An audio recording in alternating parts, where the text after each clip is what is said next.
looking back at a bit of a retrospective, I want to pass it over to Brenda, who's going to talk about the Cape's history, 30 years of work, advocacy, effort, and some successes. And that's a really great jumping off point for when we look forward. So, Brenda, I'm going to pass it over to you. Okay, thank you, everyone. Let me share my screen. Oh, there we go. I just need to make sure I can share sound for the video at the end. So everyone can see that. Thumbs up. Okay.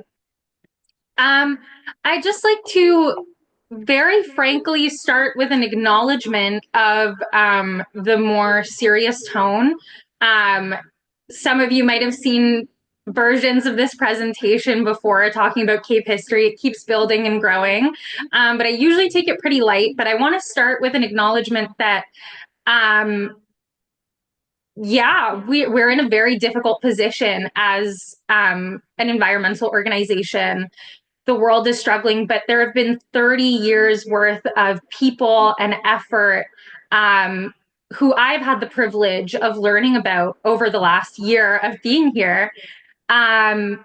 The people who work at Cape are so dedicated and so intelligent and so open to learning and growing themselves. And I think that we need to celebrate what we can. And this is one opportunity to do that. Um, this also isn't just a woo, pat ourselves on the back. I see the 30th anniversary as an opportunity to recommit to the work, to acknowledge what we've done, learn from the things that we've done in the past, our mistakes, our triumphs, and carry them forward with an understanding that we have support and community and we have the skills that we need. And we have this whole organization full of incredible leaders who are prepared to do the work that needs to be done. So that's my disclaimer that was unplanned, but it felt pretty big of a shift in tone to go right into my presentation. So now I'm going to do that. So 30 years of CAPE. We've been leading the charge for environmental health for 3 decades. And again, that's something worth celebrating. So CAPE was founded by Dr. Warren Bell, Dr. Trevor Hancock, and Dr. T. Wadati. Warren, I already heard your voice today. I don't know if the other two of you are here.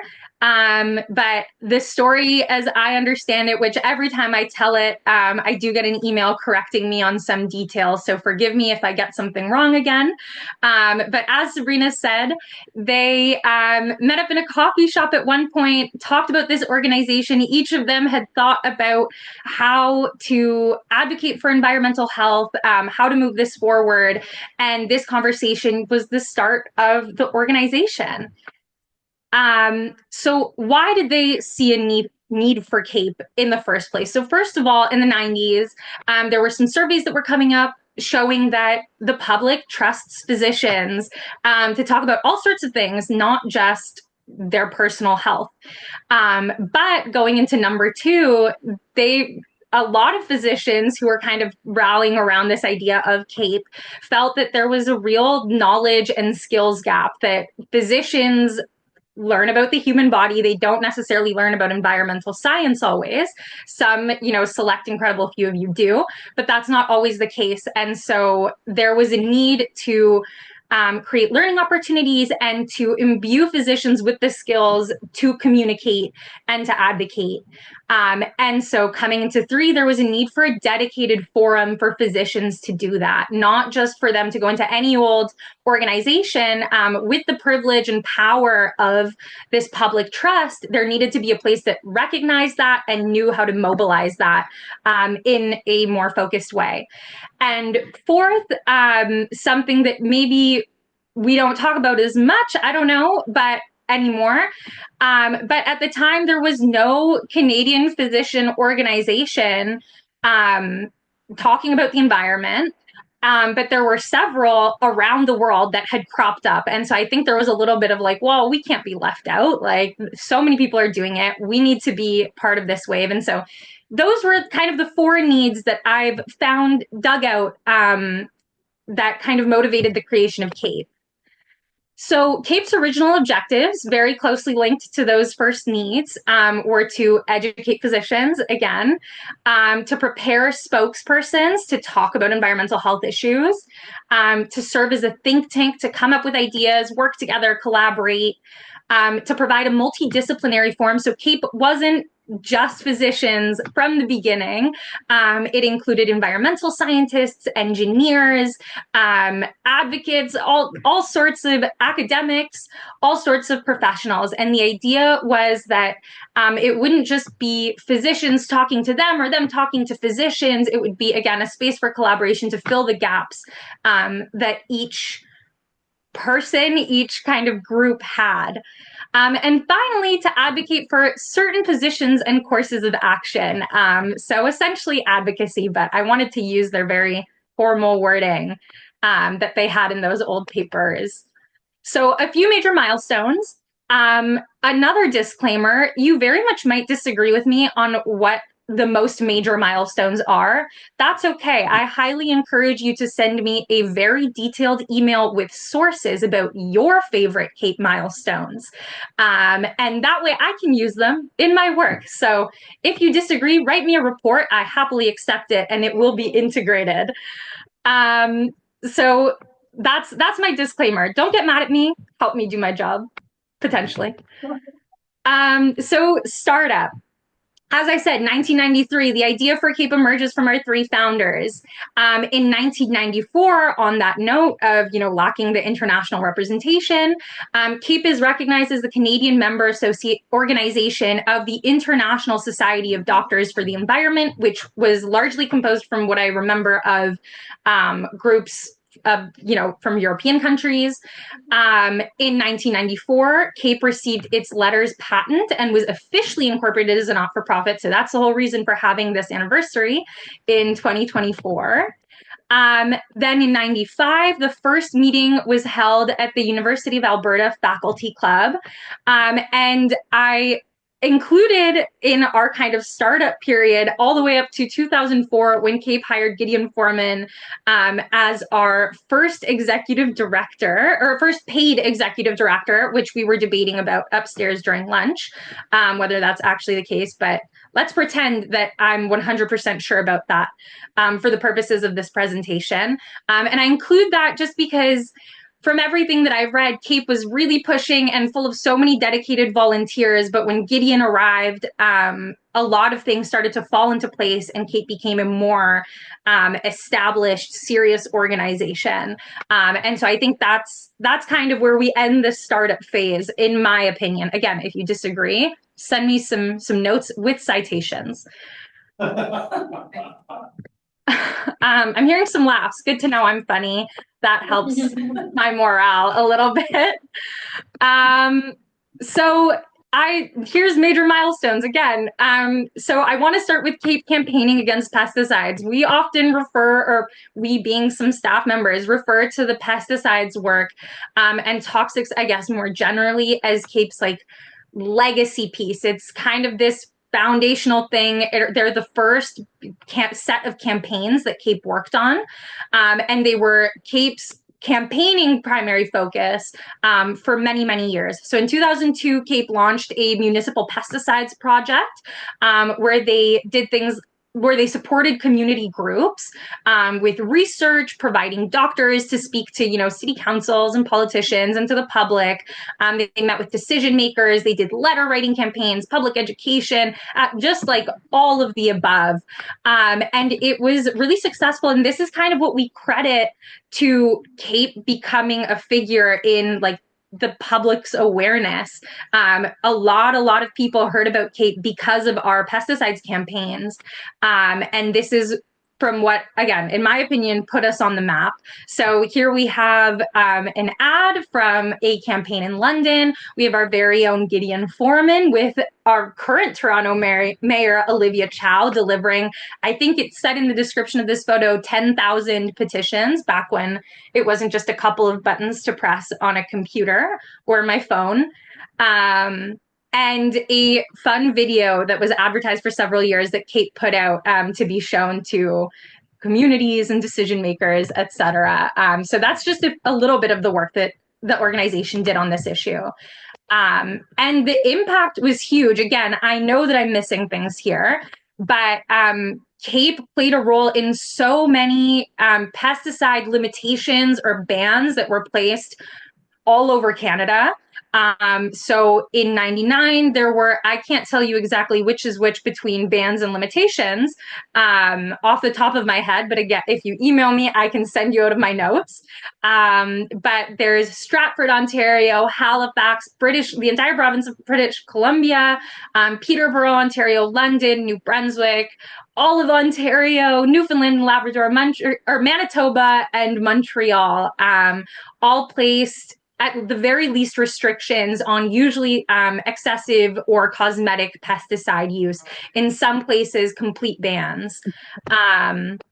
So I think it's really exciting and it's really important to show kind of how CAPE has worked both at the local level and how that work kind of expanded across Canada to create larger changes that have had real impacts.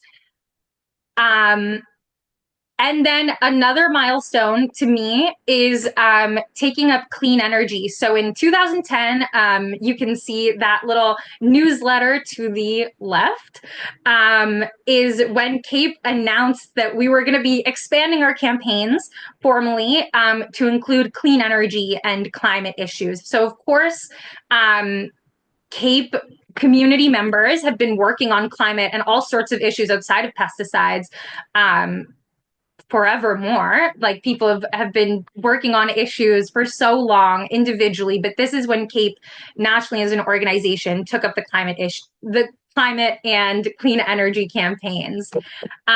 So in 2010, we announced it, and some big moments are the coal phase out in Ontario, which happened in 2013, which I recently learned from Dr. Joe Vipond and Ben Thibault, that this was the largest emissions reduction initiative in all of North America, and I think to this day stands as the single largest emissions reduction initiative in North America.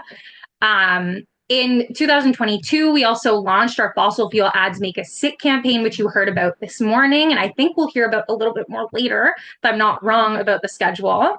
In 2023, we had Alberta announce their coal phase out. I should put 2024, though, as when it happened, because we did celebrate it with a webinar and a fun in-person event. Bill C-59 was also passed this year, strengthening rules against greenwashing, which had major waves. Again, you heard about that earlier, so I'm not going to go too deep. But these are just a couple of moments. Again, so many milestones, trying to pick out the best. Another major thing to me is, I'm saying getting amped as an homage to the fact that Kimia thought of the acronym AMP in part to use it this way, and I think it's a fun way to describe it.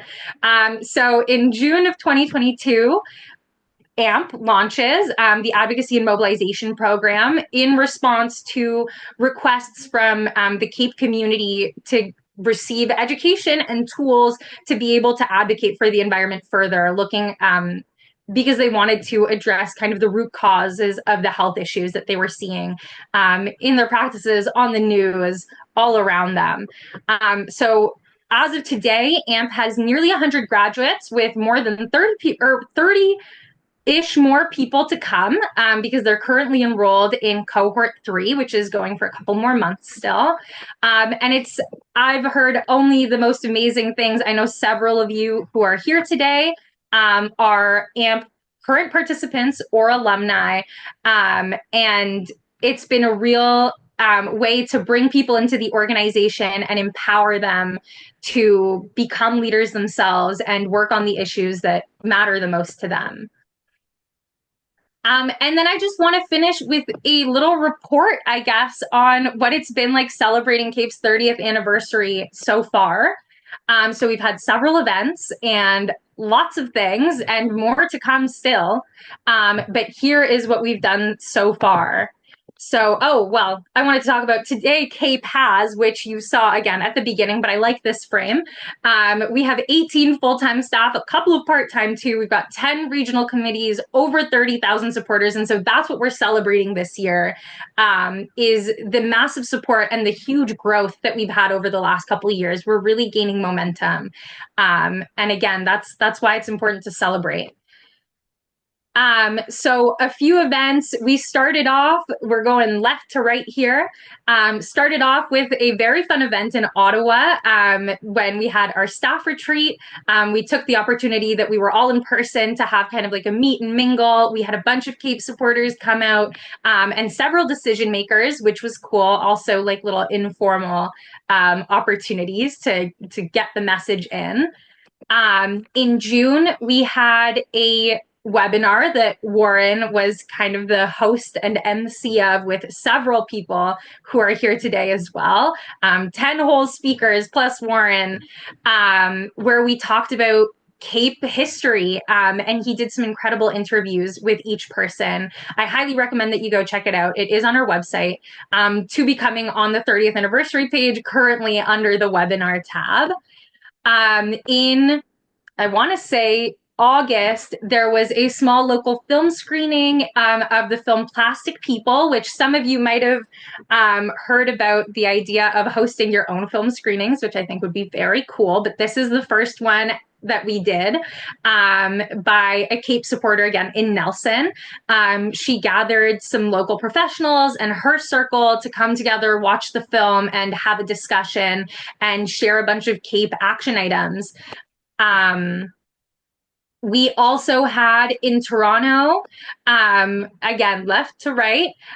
In Toronto, we kicked off AMP Cohort 3 with a fun celebration that included some donors, some new AMP participants, alumni, staff members. It was a really great time to invite new people in and show them the warm embrace that CAPE can offer. And then finally, we just recently had a celebration in honor of the Alberta coal phase out, the second largest emissions reduction initiative in North America. You can see that the mayor came and he spoke to us and gave us all, some kudos. And we had a webinar in the morning with several experts who were talking about, again, lessons learned from the Alberta coal phase out campaign and where the coal phase out work is going forward. That was too fast. But now, finishing it off nice and quick, I want to share the video teaser. Again, this is a shorter version of the larger video that is to come, with even more interviews, bilingual. But we wanted to have something to showcase to you all, to see how we're finding more ways to feature CAPE doctors' stories. So I'm going to play, if that's okay.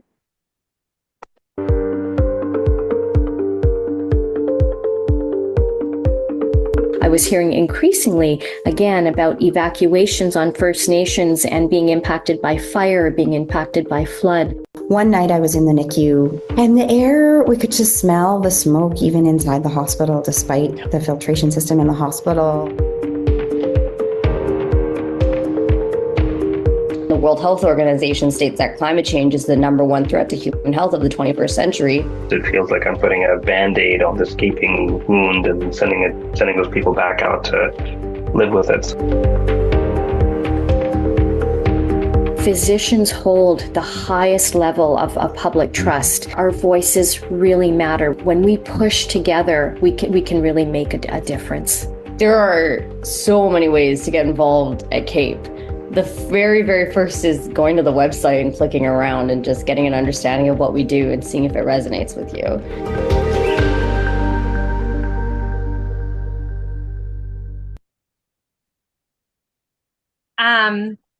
I hope you enjoyed. Again, just a teaser of what's to come. And before I hand the reins back and close off my piece for today, I want to say thank you to everyone that's engaged in the anniversary so far, to the people who have shared your stories, who have sat with me for interviews, who have sent me files and information.